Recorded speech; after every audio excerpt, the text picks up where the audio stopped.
अरविंद केजरीवाल ने बोला है कि दिल्ली के अंदर जहर घुल के आ रहा है। क्या वो जहर घुल के आ रहा है? कितना गंदा पानी है, कितने झाग निकलते हैं उसमें, कब से निकल रहा है वो। अब जाकर ये वाली बात कह रहा है कि हरियाणा से गंदा पानी आ रहा है। सारी गलियां टूटी पड़ी हैं, गंद के ढेर पड़े हैं, गली गली में कचड़े हैं, सारी मतलब कोई सिस्टम ठीक नहीं चल रहा। तो इस टाइम टक्कर है, तीनों पार्टियों में बहुत टक्कर है। कंपटीशन तो टफ है। जमुना इतनी साफ है कि खुद अपने अरविंद केजरीवाल जी भी उसमें डुबकी नहीं मार सकते। मेरे ख्याल से दिल्ली के अंदर पहली बार ऐसा दिख रहा है मुझे कि ये पपेट मुख्यमंत्री हैं। आतिशी जी ने कुछ काम नहीं किया। ये तो हमारे पसंद नहीं है, हम तो जाते नहीं, इनको सुनने के लिए नहीं जाते हैं। लहर तो देखिए फिर से दिल्ली आतिशी में जी आएंगी या नहीं, इस बार? आतिशी जी को नहीं आ रखी है यार, नहीं। जहर मिला हुआ पानी आया है ना, मेरे ख्याल से दिल्ली में 2 करोड़ लोगों की डेथ हो गई है। दिल्ली का कैसा सीएम यार, बोलने का उसको मतलब कुछ पता ही नहीं है। अभी यमुना बोल रहा है कि जहर मिला दिया गया। इस सीट से इस बार कौन?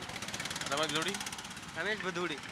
आप तो ये बोल रहे हैं, लेकिन उनके बारे में जो जिस तरीके की बयानबाजी इस हाल ही दिनों में उनके द्वारा हुई है, पहले भी हुई है, उसके लिए वो कहीं न चर्चा का विवादास्पद कारणों से वजह बने चलते रहते हैं, हर एक आदमी चलता रहता है। अभी कल परसों अरविंद केजरीवाल ने बोला है कि दिल्ली के अंदर जहर घुल के आ रहा है। क्या वो जहर घुल के आ रहा है? तो लालचन वो लगा रहा है बचने के लिए, तो केजरीवाल कुछ भी कहेगा ना। अब से थोड़ी बहुत कब से वहाँ पर कितना गंदा पानी है, कितने झाग निकलते हैं उसमें, कब से निकल रहा है वो। अब जाकर ये वाली बात कह रहा है कि हरियाणा से गंदा पानी आ रहा है।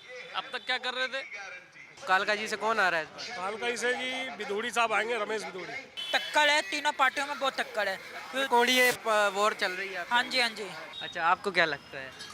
देखिए कंपटीशन तो टफ है, लेकिन जो मेन है कि जैसे कांग्रेस और इसके बीजेपी इसमें आतिशी में और इसमें जो है उसके हिसाब से शायद भदौड़ी निकाल ली जाए। कालका जी विधानसभा सीट से कौन? इस बार रमेश भदौड़ी के ज़्यादा चांसेस है। अच्छा, और ये आतिशी मान लेना?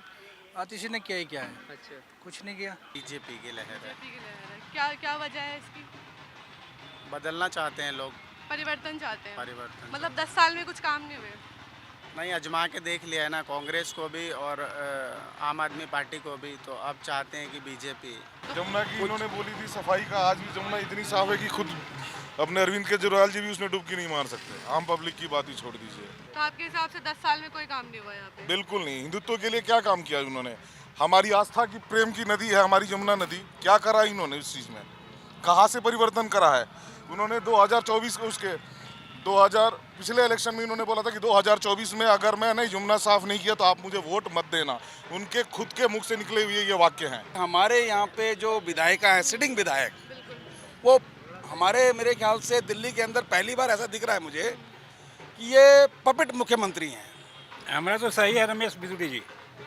हाँ, इन्हीं को मुख्यमंत्री बनना चाहिए यहाँ पे। ये जब आएंगे ना तो ये दिल्ली सुधर जाएगी। कालका जी में अगर आप ग्राउंड रियलिटी की बात करें तो रमेश भदौड़ी जी ही निकल रहे हैं यहाँ से, कंफर्म है। लहर तो देखिए फिर से दिल्ली आतिशी में जी आएंगी या इस नहीं, बार? आतिशी जी को नहीं आ रखी है यार, नहीं। ये जहर मिला हुआ पानी आया है ना, मेरे ख्याल से दिल्ली में 2 करोड़ लोगों की डेथ हो गई है।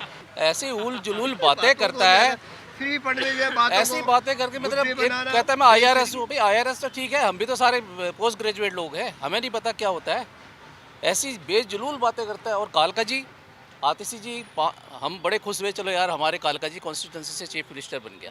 लेकिन कालका जी विधानसभा में कोई ऐसा कार्य करा नहीं है जिसके लिए बोला जाए कि भी यार कालका जी में इन्होंने चीफ मिनिस्टर रहते हुए ये कार्य कर दिया। दिल्ली का कैसा सीएम यार, बोलने का उसको मतलब कुछ पता ही नहीं है। अभी यमुना बोल रहा है कि जहर मिला दिया गया, पूरा हर कोई विरोध कर रहा है। तो ये मतलब कि मेरे को समझ में नहीं आता कि चीफ मिनिस्टर का पद का गरिमा का भी एक मजाक उड़ रहा है। दिल्ली को ऐसे नॉन परफॉर्मिंग सीएम नहीं चाहिए।